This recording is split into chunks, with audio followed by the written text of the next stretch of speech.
بسم اللہ الرحمن الرحیم۔ ہمارے بھائی کہتے ہیں کہ آخر خوشی کی بات ہے تو عید میلاد منانے میں کیا حرج ہے۔ بات یہ ہے کہ خوشی ہر مسلمان کو نبی علیہ الصلوۃ والسلام کی آمد کے ساتھ بالکل ہے، لیکن اللہ کے نبی علیہ الصلوۃ والسلام نے ہر چیز سکھا دی، خوشی بھی سکھا دی، غمی بھی سکھا دی، عبادت کے طریقے بھی سکھا دیے، اور پھر اللہ تعالیٰ نے یہ فرما دیا کہ الیوم اکملت لکم دینکم واتممت علیکم نعمتی، تمہارے لیے میں نے تمہارا دین مکمل کر دیا ہے۔ اب دین میں کوئی ایسی چیز اپنی طرف سے کہ وہ اس میں آخر حرج کیا ہے، اچھی بات ہے، خوشی کی بات ہے، نیکی کی بات ہے۔ تو صحیح بخاری کی حدیث نمبر 5063، جس کے اندر مشہور واقعہ کہ تین صحابہ کرام نبی علیہ الصلوۃ والسلام کے گھر تشریف لائے، نبی علیہ السلام موجود نہیں تھے، امہات المومنین سے نبی علیہ الصلوۃ والسلام کی عبادت کے بارے میں پوچھا، اور پھر آپ کی عبادت کے ساتھ اپنی عبادت کو بڑا کم سمجھا، تو ان میں سے ایک نے یہ ارادہ کر لیا کہ میں ساری زندگی شادی نہیں کروں گا، اس لیے کہ شادی کر کے بچوں کے امور کے اندر پڑ جاؤں گا تو پھر میں اعمال سے پیچھے رہ جاؤں گا۔ ایک نے کہا کہ میں ساری زندگی نفلی روزے ہی رکھتا جاؤں گا، اور تیسرے نے کہا کہ میں ساری رات نفل نوافل ہی پڑھتا رہوں گا۔ تو دیکھا جائے تو یہ نیکی کی نیت ہے، اور کرنے والے بھی صحابہ کرام تھے۔ آخر اس میں حرج کیا ہے؟ حرج یہ ہے کہ یہ بات اللہ کے نبی علیہ الصلوۃ والسلام سے ثابت نہیں ہے۔ آپ اپنے کپڑوں کے ڈیزائن جس طرح کے مرضی بنا لیں، مکانوں کے ڈیزائن جس طرح سے مرضی بنا لیں، اچھے سے اچھے، خوبصورت سے خوبصورت بنا لیں، وہ کفار کی مشابہت والے کپڑے نہ بنائیں، لیکن دنیا داری کے امور میں آپ جتنا بھی آگے سے آگے جائیں، اسلام تمہیں نہیں روکتا، تمہیں دین میں وہی بات اپنانی پڑے گی جو کہ نبی علیہ الصلوۃ والسلام دے گئے ہیں، جو قرآن کے اندر لکھی ہے، جو حدیث کے اندر لکھی ہے۔ اتنی صدیاں گزرنے کے بعد کسی نے فجر کی نماز کو 2 سے 3 رکعتیں تو نہیں کیا، اتنی ہی پڑھ رہے ہیں۔ مغرب کی 3 سے 4 تو کسی نے نہیں کی۔ آج بندے بہت زیادہ مصروف ہیں، روزے 30 کی بجائے 20 پہ تو کوئی نہیں لے کے آیا۔ بہت زیادہ غربت ہے تو زکوٰۃ کا نصاب وہی ہے۔ یہ ساری کی ساری چیزیں وہی اسی اصلی حالت میں حدیث کے اندر سے نکالتے ہیں، اور اس کے لیے ہم گنجائش نکالتے ہیں کہ آخر حرج کیا ہے۔ حرج یہ ہے کہ اللہ کے نبی علیہ الصلوۃ والسلام نے اس کو کیا نہیں ہے۔ یہی بات ہے کہ جو اللہ کے نبی علیہ الصلوۃ والسلام دے گئے ہیں وہ دین ہے، جو اللہ کے نبی علیہ الصلوۃ والسلام سے ثابت نہیں ہے وہ ہم نے اپنی طرف سے دین میں چیز داخل کر دی ہے۔ اور تین صحابہ کرام کا جب نبی علیہ الصلوۃ والسلام کو پتہ چلا تو اللہ کے نبی علیہ الصلوۃ والسلام نے آ کر خطبہ دیا اور فرمایا کہ تم میں سے لوگوں نے یہ کی ہے۔ آپ نے فرمایا کہ میں شادی بھی کی ہے، میں رات کو سوتا بھی ہوں، جاگتا بھی ہوں، میں نفلی روزے رکھتا بھی ہوں اور کبھی چھوڑ دیتا ہوں۔ آپ نے فرمایا کہ فامن راغب عن سنتی فلیس منی، جس نے میری سنت سے اعراض کیا وہ ہم میں سے نہیں ہے۔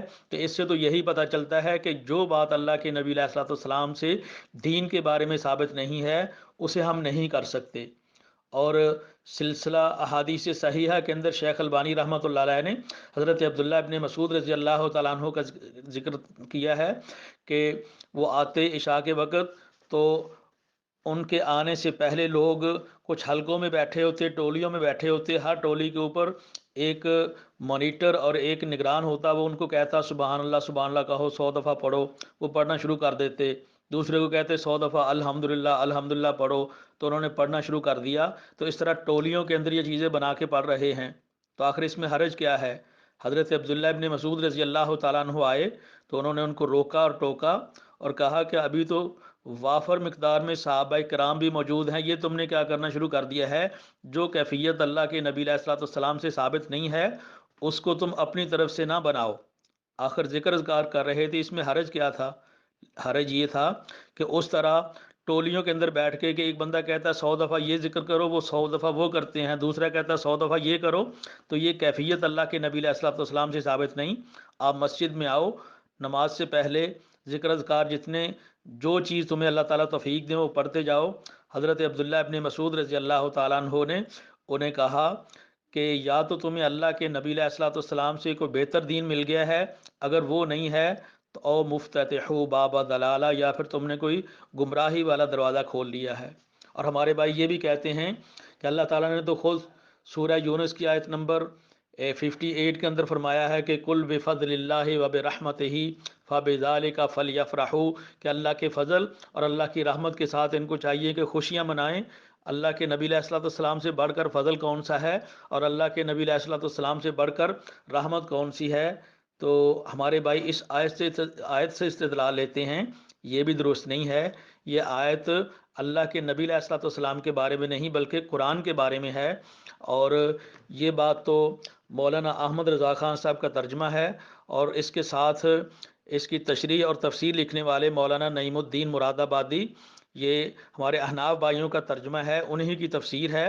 اس میں صفحہ 386 کے اوپر لکھا ہے کہ اس آیت میں قرآن کریم کے آنے اور اس کے معزت و شفا اور ہدایت و رحمت ہونے کا بیان ہے، گویا کہ قد جاءتکم موعظۃ من ربکم وشفاء لما فی الصدور، یہ قرآن مجید کے بارے میں ہے۔ اور اگلی آیت کل بفضل اللہ و برحمتہ، اللہ کی فضل اور اللہ کی رحمت، اس کے بارے میں اسی قرآن مجید کے ترجمہ اور تفسیر کے اندر 387 صفحے کے اوپر لکھا ہوا ہے کہ حضرت ابن عباس و حسن و قتادہ انہوں نے کہا کہ اللہ کے فضل سے مراد اسلام ہے اور اللہ کی رحمت سے مراد احادیث ہے۔